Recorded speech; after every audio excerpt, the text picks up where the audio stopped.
Normalmente, cuando pensamos en la conciencia, tendemos a imaginarla como, bueno, como un club VIP muy exclusivo. Ajá, totalmente. Un club donde la humanidad, o sea, nosotros, hemos puesto a un gorila gigantesco en la puerta con una lista de invitados.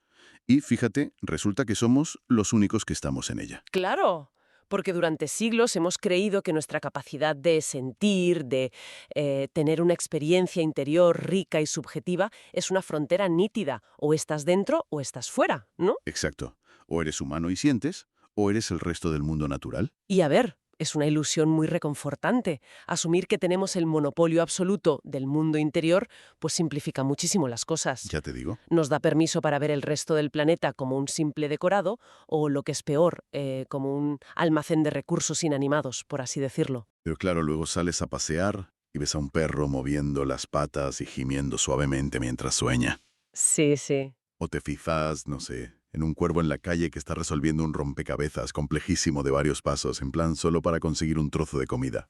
Ostras, sí, los córvidos son increíbles. Y de repente ese club VIP parece tener unas cuantas ventanas indiscretas. Ya, la lista de invitados empieza a quedarse corta. Eso es.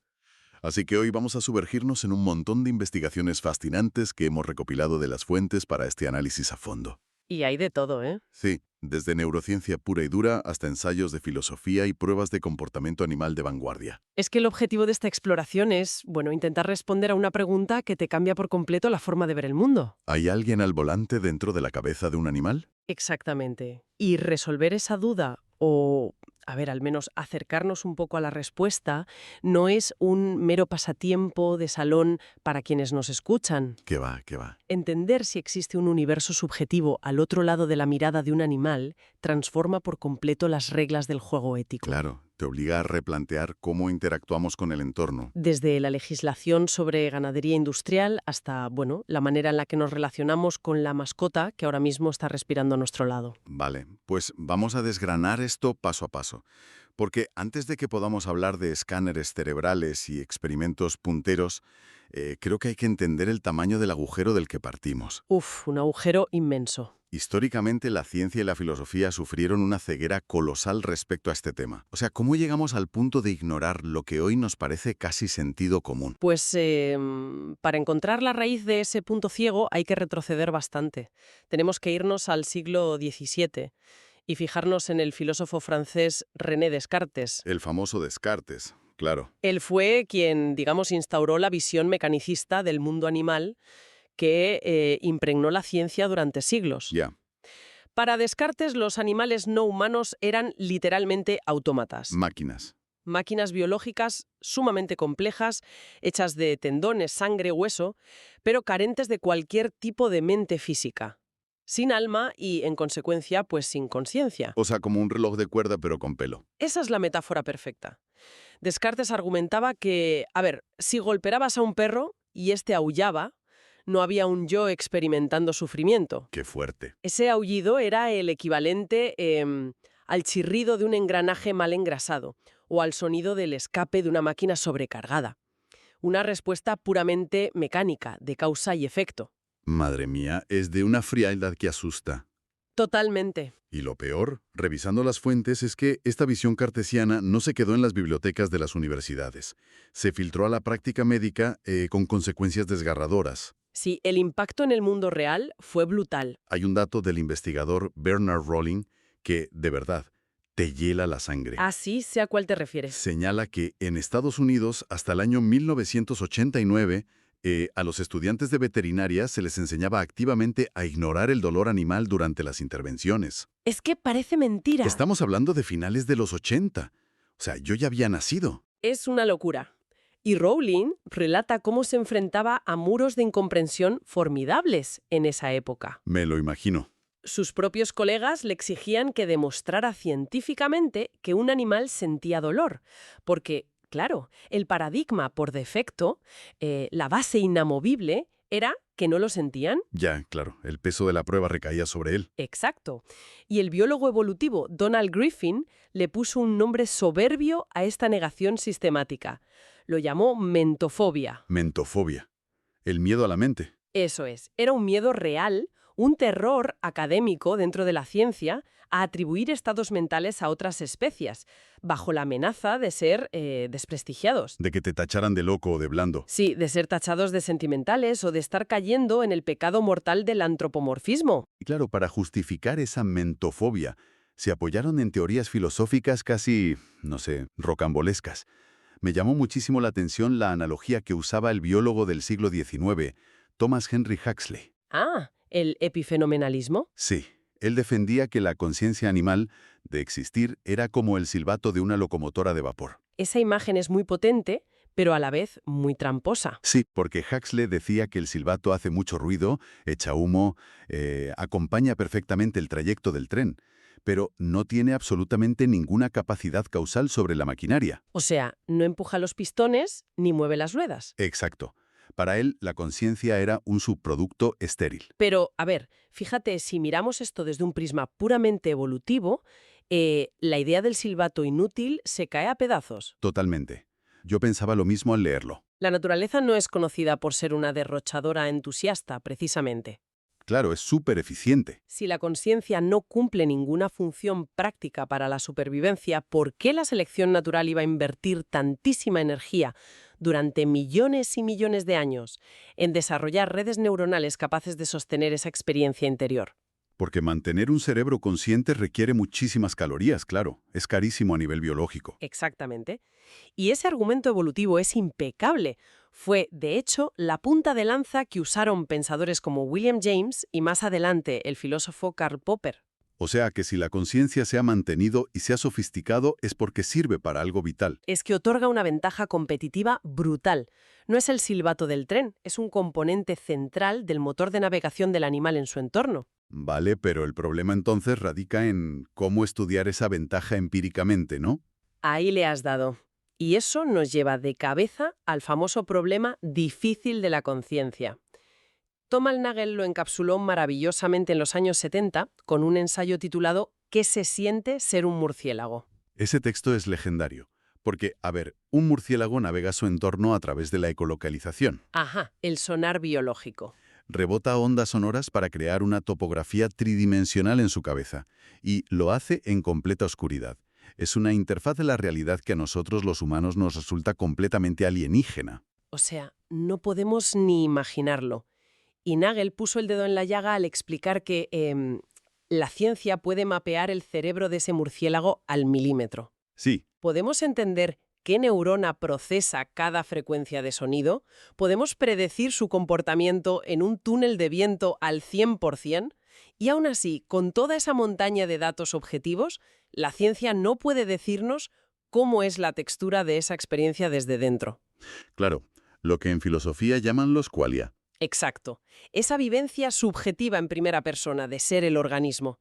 Eso permanece herméticamente cerrado para el observador externo. Pues si esa experiencia íntima es una fortaleza inexpugnable, el reto para los científicos será monumental. O sea, ¿cómo lograron los neurocientíficos empezar a abrir brecha en ese muro? Pues, irónicamente, la solución vino con un baño de humildad. Ya era hora. Hubo que dejar de usar el cerebro humano como la única plantilla válida en el universo. Claro, porque durante gran parte del siglo XX la neurología estuvo atrapada en lo que las fuentes llaman el mito del neocórtex. Ese fue un dogma terrible. El neocórtex es esa capa externa y llena de pliegues que envuelve el cerebro de los mamíferos, ¿verdad? La responsable de nuestras capacidades de razonamiento abstracto y lenguaje. Así es. Y se forjó un dogma indiscutible que decía que sin un neocórtex voluminoso, la conciencia superior es físicamente imposible. Espera, ¿esto significa que durante décadas la ciencia estuvo midiendo a todos los animales de la Tierra con una vara de medir estrictamente humana? Literalmente. Es como, no sé, como decir que un coche no puede moverse porque abres el capó y no tiene piernas. Es absurdo. ¿En qué momento exacto la comunidad científica admitió este error de cálculo monumental? Bueno, la neuroanatomía comparada empezó a arrojar datos que eran imposibles de barrer bajo la alfombra por mucho que quisieran. Se demostró que animales sin un solo milímetro de neocórtex poseían redes cerebrales subcorticales que hacían exactamente el mismo trabajo. Pero con una arquitectura diferente, claro. Exacto. Las aves son el caso más espectacular. Sí, lo de las aves me dejó alucinado. Es que carecen de corteza plegada, pero en su lugar tienen una estructura llamada palio. Y el palio aviar funciona agrupando las neuronas en núcleos hiperdensos en lugar de capas extendidas como nosotros. O sea, que tienen una potencia de procesamiento computacional asombrosa, pero empaquetada en un volumen minúsculo. Esa es la clave. El hardware es diferente, parece distinto a simple vista, pero ejecuta un software tremendamente avanzado. Bueno, con descubrimientos así sobre la mesa, entiendo que a la comunidad científica no le quedó más remedio que rectificar públicamente. Y vaya si lo hicieron. Hay dos grandes documentos de consenso global que marcan un antes y un después en esta historia para la ciencia moderna. El primer terremoto fue en 2012, ¿no? La Declaración de Cambridge sobre la Consciencia. Sí, ahí un grupo muy destacado de neurocientíficos firmó un documento afirmando de manera inequívoca que los sustratos neurológicos que generan la consciencia no son exclusivos de los humanos. O sea, metieron en la lista a todos los mamíferos, a las aves, y rompieron la barrera de los vertebrados, incluyendo a cefalópodos como los pulpos. Un salto enorme. Pero es que no se detuvieron ahí.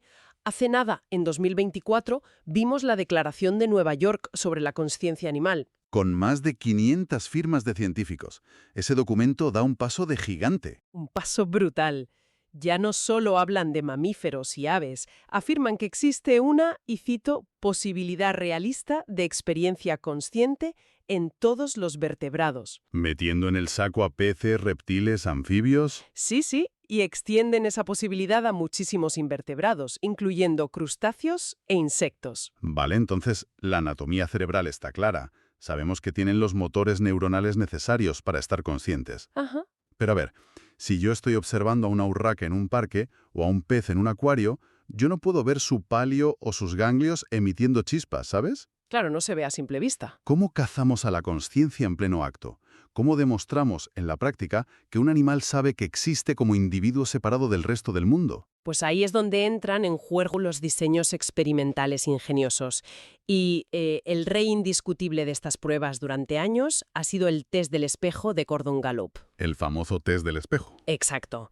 Se anestesia ligeramente al animal y se le coloca una marca de color en una parte de su cuerpo que no puede verse directamente sin ayuda, por ejemplo, en la frente. Vale. Cuando el animal despierta, se le presenta un espejo y, bueno, si el animal inspecciona la marca en el espejo y luego usa una pata o una extremidad para tocar su propia frente e intentar limpiarla. La conclusión es que entiende que ese reflejo no es un extraño devolviéndole la mirada. Exacto, entiende que es su propio cuerpo físico. Sabíamos que los grandes simios superan esta prueba sin problemas, y creo que los delfines y los elefantes asiáticos también lo logran. Sí, ellos entran en el club. Pero lo que me resulta fascinante de las fuentes recientes es que animales sin neocórtex, como las urracas, también pasan el examen. Es increíble. Se miran al espejo y tratan de arrancarse la pegatina que les han puesto en las plumas del cuello. Es que rompe por completo la escala jerárquica tradicional que teníamos en la cabeza. E incluso, fíjate, está forzando los límites hacia especies aún más inesperadas. Ah, sí. ¿Cómo cuáles? Hubo un estudio muy debatido recientemente con pequeños peces limpiadores. Según los investigadores, tras ser marcados y puestos frente a un espejo, los peces nadaban hacia el cristal. Parecían inspeccionar la marca visualmente y luego iban a frotarse contra las rocas del acuario ¡Ostras! para rasparse lo que percibían como un parásito. Sí, y luego volvían al espejo para comprobar si la marca seguía ahí. Madre mía, peces pasando la prueba del espejo. A ver, es cierto que el propio creador de la prueba, Gallup, mostró bastante escepticismo con este estudio en concreto. Pero el mero hecho de que se esté debatiendo a este nivel en la comunidad científica muestra lo muchísimo que ha cambiado el panorama.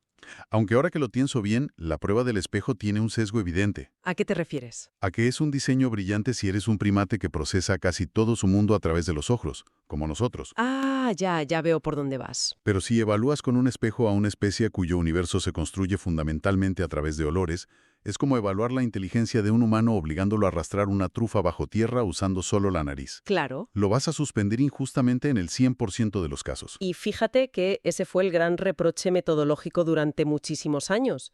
Por suerte, la biología ha ido afinando sus herramientas para ser más justa. En 2015, la investigadora Alexandra Horowitz y su equipo refinaron el test olfativo de autorreconocimiento. El STCR. Eso es. Básicamente a unos perros se les presentaron muestras de su propia orina. Vale. Algunas de esas muestras fueron dejadas intactas y otras fueron sutilmente alteradas añadiendo un olor adicional. O sea, como ponerles la marca de pintura roja en la frente en el test del espejo, pero en versión aromática. Tal cual, y los resultados fueron súper reveladores. Los perros no pasaban demasiado tiempo olfateando su orina normal, la intacta, porque, a ver, ya la conocían, es su propia imagen olfativa. Claro, saben que son ellos mismos. Pero pasaban significativamente más tiempo investigando su olor alterado en comparación con el olor de otros perros. ¡Wow! Demostraron que tienen una representación mental clara de sí mismos.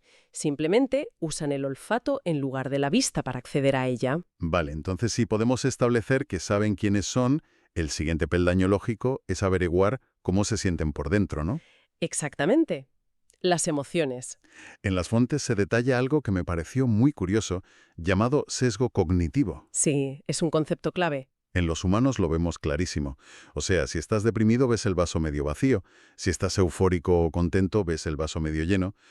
¿Cómo demonios se traslada esto al laboratorio con animales? Pues se basa en evaluar cómo interpretan la incertidumbre, las situaciones ambiguas. En uno de los experimentos más citados sobre esto, los investigadores trabajaron con ratas. Ujú. Les enseñaron que si sonaba un tono agudo, recibían una recompensa dulce. Muy bien. Si sonaba un tono grave, recibían un leve estímulo aversivo o simplemente se quedaban sin premio. Vale, condicionamiento clásico. Eso es. Una vez que las ratas asimilan las reglas del juego, llega la prueba real. Se les reproduce un tono intermedio, un sonido completamente ambiguo que no es ni agudo ni grave. Y la reacción del animal depende del estado de ánimo que traiga de casa, por así decirlo. Esa es la genialidad del experimento. Dividieron a las ratas en dos grupos. Unas vivían en jaulas enriquecidas, con juguetes, espacio para correr, compañía, Ratas felices. ratas felices. Las otras estaban en jaulas austeras e impredecibles, lo que les generaba estrés crónico. Ratas deprimidas o ansiosas. Pues bien, cuando sonó el tono ambiguo, las ratas felices corrieron hacia el dispensador esperando el premio dulce. Asumieron lo mejor de la situación. ¿El vaso medio lleno? Eso es. Pero las ratas estresadas y deprimidas fueron pesimistas. Ignoraron el sonido por completo, asumiendo que no habría premio o que pasaría algo malo. ¡Qué barbaridad! O sea, esto demuestra de forma empírica que no son robots reaccionando mecánicamente a estímulos fijos. Exacto. Interpretan el mundo a través de un filtro emocional totalmente subjetivo. Aunque hay que mencionar, y creo que es importante, una advertencia muy sensata que hace el neurocientífico Joseph Ledoux en los textos. Sí, Ledoux siempre pone el punto de cordura. Él nos pide mucha cautela a la hora de usar etiquetas humanas como miedo, alegría o ansiedad para describir estos estados animales. Y Ledoux aporta un rigor que es muy necesario en esta disciplina. Él señala que todos los animales tienen circuitos de supervivencia en el cerebro. Circuitos de supervivencia. Sí, cuando un animal detecta a un depredador, ese circuito desencadena la respuesta automática de huida. Pero para que experimente la emoción del miedo, tal y como la sentimos conscientemente nosotros, se requiere un tipo de conciencia muy particular de lo que está ocurriendo en ese cerebro. O sea que su punto no es negar que los animales sientan. Para nada. Lo que hace es recordarnos que sus estados internos podrían ser tan cualitativamente diferentes a los nuestros que usar nuestras palabras casi devalúa su propia experiencia única. Ya entiendo. Y la verdad, si intentamos evitar proyectar nuestra experiencia humana en mamíferos o en aves, cuando pasamos a los invertebrados el desafío se multiplica por 1000. Ah, ahí entramos en territorio inexplorado. Nos obliga a desechar por completo esa vieja idea de la escala naturae. La escalera de la naturaleza, sí. Esa escalera donde los humanos, casualmente, coronamos la cima, y el resto de los animales se apilan debajo como si fueran prototipos defectuosos que no llegaron a ser humanos. Es que la biología evolutiva moderna ha erradicado por completo esa escalera. La evolución no es una línea recta y ascendente hacia la humanidad. Claro, no somos el objetivo final. ¿Qué va? Es un arbusto inmenso, súper tupido, que se ramifica en todas direcciones. Diferentes linajes han encontrado soluciones neurocognitivas radicalmente distintas para sobrevivir en sus propios nichos ecológicos. Y el embajador supremo de esa inteligencia divergente, de esa otra rama del arbusto, es sin duda el pulpo. Ah, los pulpos son fascinantes. Es que los cefalópodos parecen diseñados por un novelista de ciencia ficción, O sea, su sistema nervioso no está centralizado en un cerebro único y protegido por un cráneo como el nuestro. No, es una locura. 2/3 de sus neuronas fluyen a lo largo de sus 8 tentáculos. Tienen como una especie de mente líquida y distribuida por todo el cuerpo. Y es un diseño que les confiere una inteligencia táctil sin precedentes en el reino animal. Hay registros, fíjate, de pulpos observando pacientemente a los cangrejos ermitaños solo para aprender cómo abrir ciertas conchas. Aprendizaje por observación. Sí, y también se les ha visto recoger mitades de cáscaras de coco que han sido desechadas por humanos en el lecho marino. ¿Para qué? Pues las apilan, las transportan largas distancias caminando por el fondo y cuando aparece un depredador, las ensamblan a su alrededor a modo de escudo esférico. Se construyen una armadura portátil con basura. Es alucinante. Y quizá lo más fascinante para evaluar si tienen una mente interna o no, juegan. Juegan. Sí, sueltan frascos de plástico en las corrientes generadas por los filtros de sus acuarios, los ven flotar, los atrapan y vuelven a empezar. Exactamente como un niño pequeño botando una pelota contra la pared. O sea, tienen tiempo libre y deciden divertirse. Es una inteligencia brillante, pero profundamente alienígena y silenciosa para nosotros. Desde luego. En el extremo opuesto, si buscamos una inteligencia que intente tender puentes directamente con nuestro propio lenguaje humano, tenemos a los loros grises africanos. Los loros grises son un caso de estudio maravilloso. En el material se relata el caso de Nkisi. Este loro no se limitaba a imitar ruidos aleatorios, como si fuera una grabadora de casete vieja. No, comprendía. Manejaba un léxico de casi 1000 palabras y, ojo, las combinaba de forma completamente espontánea. Hay una anécdota preciosa sobre el día que la famosa primatóloga Jane Goodall fue a visitarle. Esa historia es buenísima. Resulta que Nkisi había visto fotografías previas de Goodall en revistas que le enseñaban. Y claro, en las fotos ella siempre salía rodeada de chimpancés. Lógico. Pues cuando ella entró por la puerta del laboratorio para conocerle, el loro la escudriñó de arriba a abajo y le soltó. «Tienes un chimpancé». Es que párate un segundo a analizar la densidad cognitiva de ese momento. Estela. El ave extrae una asociación bidimensional de una foto impresa. Reconoce a la persona física en un entorno tridimensional y totalmente distinto y formula de manera proactiva una pregunta estructurada. Una pregunta que requiere memoria a largo plazo. Y comprensión profunda del contexto de esa persona. Por eso, intentar evaluar a un pulpo y a un loro gris africano con el mismo instrumento clínico sería un absurdo científico. Me surge una imagen mental que creo que ayuda a organizar todo este caos de inteligencias tan dispares. A ver, cuéntame. En lugar de imaginar la conciencia como un simple interruptor de luz que se enciende o se apaga, quizá deberíamos verla como la mesa de mezclas de un ingeniero de sonido. Un ecualizador. Exacto, un inmenso ecualizador.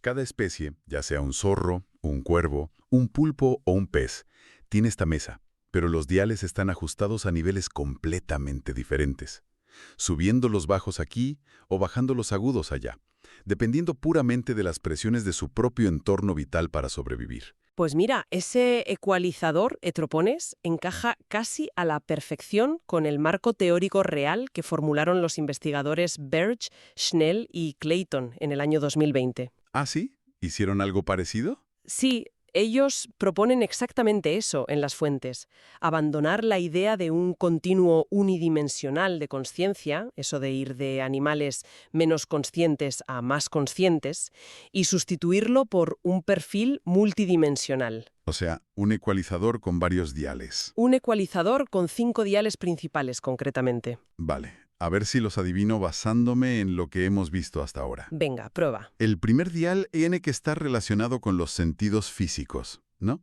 La capacidad de percibir su entorno de forma detallada, como la ecolocalización del murciélago o el olfato hipersensible del perro que decíamos antes. Correcto.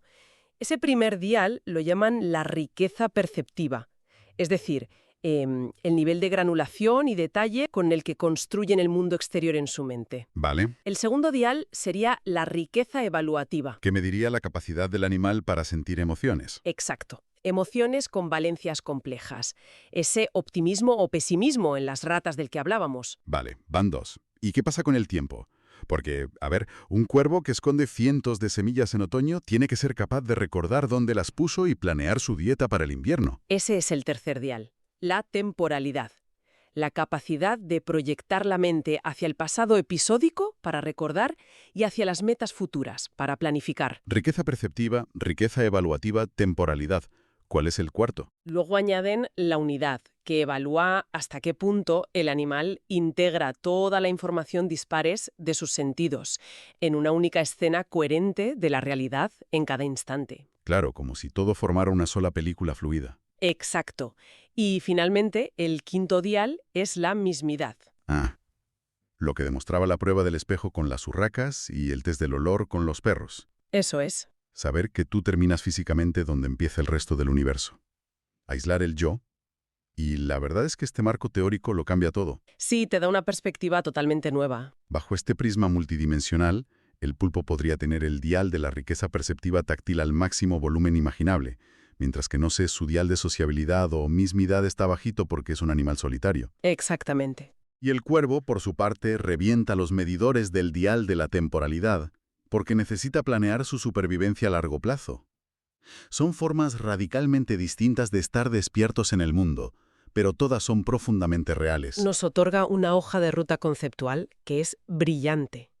Permite a la ciencia reconocer y, sobre todo, honrar la rica diversidad de experiencias subjetivas, sin la tentación constante de forzar a todas las especies a parecerse cognitivamente a los humanos para validar que de verdad existen por dentro. La verdad es que el viaje que hemos hecho hoy, en esta exploración, pone muchísimas cosas en perspectiva para quienes nos escuchan. Es un viaje muy necesario. Hemos saltado desde la visión gélida del siglo XVII de Descartes, donde los animales eran relojes biológicos a los que se les negaba sistemáticamente hasta el alivio del dolor en una mesa de operaciones, Sí. hasta el derrocamiento de nuestra tiranía anatómica, al descubrir que un cerebro de ave sin pliegues en el neocórtex sigue siendo un procesador formidable.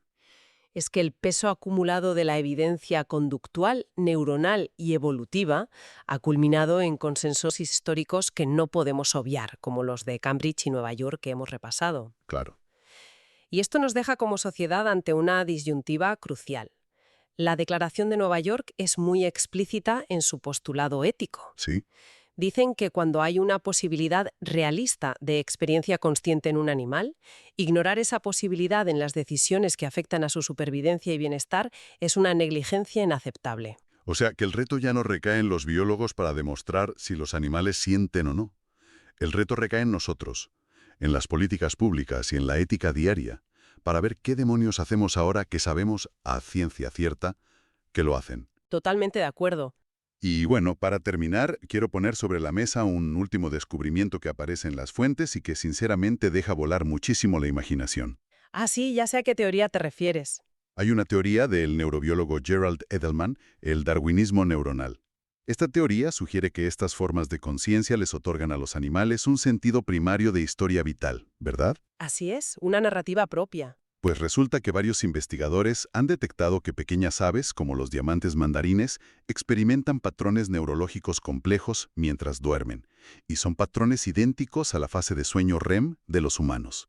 La fase REM, la fase donde nuestra actividad cerebral se dispara y nosotros los humanos construimos escenarios oníricos, nítidos, historias, cosas viscerales. Exactamente, cuando soñamos más profundamente.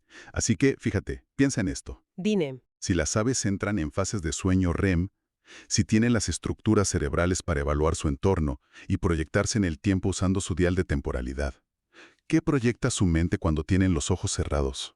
Es una pregunta bellísima. Si una pequeña ave dormida es capaz de procesar su pasado y ensayar vuelos futuros en un universo puramente mental mientras descansa, pregúntate cuántas otras realidades infinitamente vastas y complejas están transcurriendo silenciosamente a nuestro alrededor. Cientos de miles. Quizá haya mundos enteros llenos de color y emoción desplegándose justo ahora en la rama del árbol frente a tu ventana, mientras nosotros, desde nuestro supuesto club VIP de la conciencia, seguimos creyendo ciegamente que somos la única mente que observa el universo.